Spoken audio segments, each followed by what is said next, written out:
Ouais, c'est seigneur de l'ambiance anti-flamme. Je dis bien ce seigneur de l'ambiance anti-flamme en monde de créativité. C'est la baronne, Yoyebi Ndousa, les amis de Pessa Tango, Ibrahim Yanzambe, Nanyos, Motemama, Charlotte, Pigeon Vert.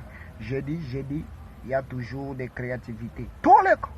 Basi basalakande fragile, fragile. Basi basalaka fragile, Ibrahim Yanzambe, Nanyos.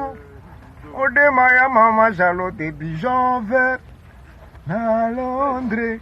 Basi basalakande fragile. Yoge na veti na mama. Uzoti kaya ya zulula na importe qui. Papa, mama, papa salakeba. Papa batela mama. Na veti balinga kabasi ya batu. Papa batela mama. Na veti balinga kabasi ya ba. Ozenginga mwasi nanga. Yobina na ye. Ogomi kodrage ye. Uzoba.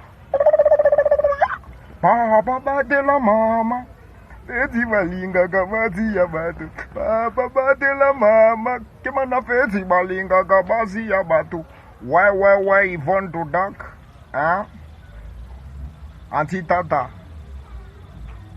Hein? Congo Shop na Londres. Hein?